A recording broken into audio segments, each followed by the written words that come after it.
I've been looking through some old Fine Woodworking magazines and there's a reader suggestions section, and I recently found a way in there to sharpen a plane iron that I didn't really think about before. So I'm going to show you what that is. I'm not sure if it's really a good idea, but maybe if you don't have a honing guide and you're in a pinch, then this might work out. So you have your bog standard plane. This is just a draper, nothing crazy. The idea that was put forward in this article was to remove the lever cap, take the iron and the cap iron out, and then to unscrew the cap iron and move the blade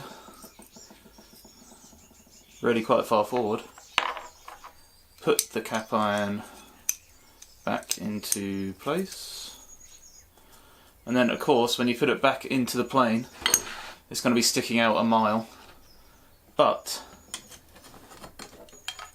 as long as you've got it in roughly the right place, you can then micro adjust it and use that to sharpen your plane. If you have your stone here, you can come back and forth like this. Now, a problem I can see with this is it might, I don't feel very comfortable having the iron being that far out and not being supported there in any way. It could perhaps damage the mouth of the plane, maybe even the heel. You'd almost certainly wear down the surface you're on, though maybe you could put like a towel there or something there to slide with it, to soften the blow a little bit on the surface you're working on.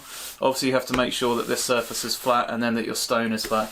My whetstone isn't particularly flat, but I'm going to try it out, and we'll see how well the plane cuts after using it.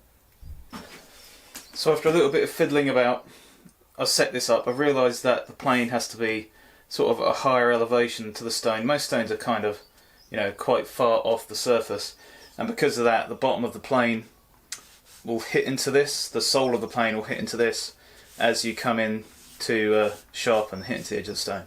So what you have to do is elevate from the back or lower down the front, whichever way is easier, and then that's left the iron sticking out about that far, which I don't think is bad. It's sort of about an inch, so like 2.5 centimetres, something like that.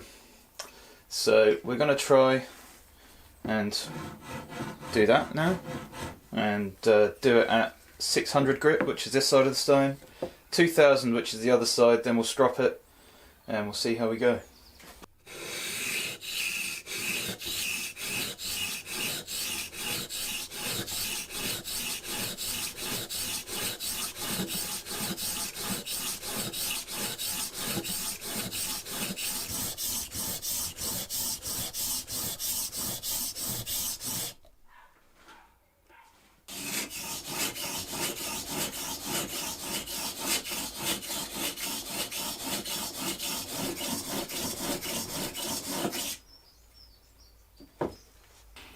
So now we've done that, I'm just going to take the iron out of the plane once again,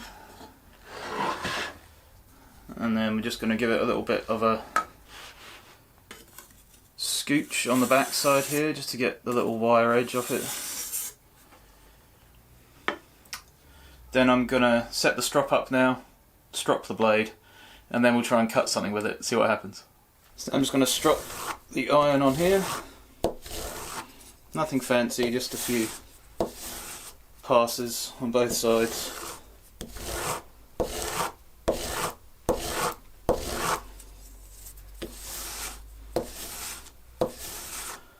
Then we'll test it out on some wood. Okay, so we've got oak, some kind of pine from a pallet I think, and some sapele. So we're going to do a test on each one of those and see how it goes. Before we plane the pine, I just want to tell you guys that I stream live on twitch.tv/timberandnew every Monday, Wednesday, Friday and Saturday. There'll be a link below.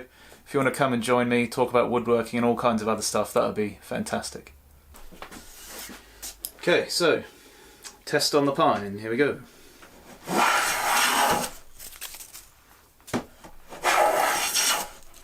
Sounds pretty good.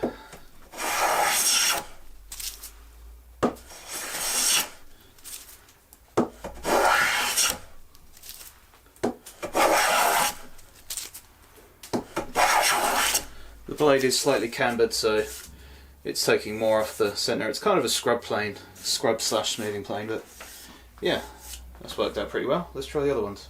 Right, I'm going to try some white oak now. Anyone who's used oak before will know that sometimes it can be a bit of a pain to plane, but sometimes it's fine. We'll see how it goes.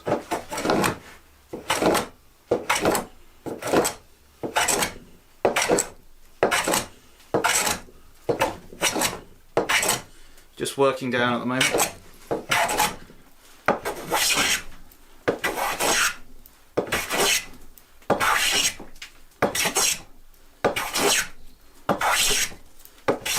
And it sounds good. It's got that nice high-pitched wisp. Now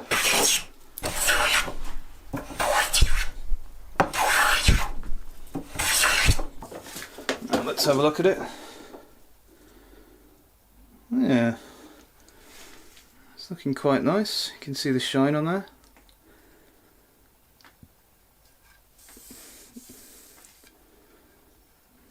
Right, now let's try the sapele.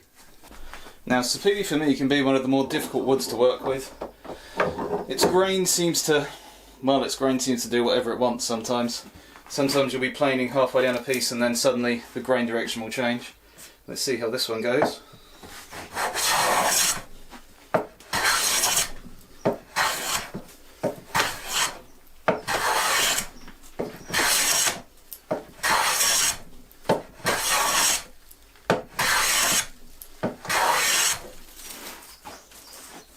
That is not bad. There's a little bit of a grain change there, but I can't do much about that. I have to take a scraper to that later or something to figure that out. But that's not too bad. No way you can see that. Yeah, there you go. Not bad, not bad. Now I would say keep in mind that there's a variety of different ways to sharpen a plane iron. I don't know if I would stick with this way. I would probably go to the honing guide and use it like that. That's not to say this didn't work, it did work, but maybe this technique might not be for you. I'm slightly worried about how it might, damage the plane. I was getting a bit worried about hitting the sole as I was coming in towards the stone. But with a different setup, you could probably make it a lot easier on yourself and be a lot less worried about damaging the plane. So just remember, there's a variety of ways to sharpen a plane iron. Check out loads of different videos, find the one that works for you the most. But I think it was quite a fun experiment, and thank you very much for coming. If this is your first time here, please feel free to like the video and subscribe. If you want to share the video, that would be fantastic. Otherwise, I will see you in the next video. Thank you very much for joining me.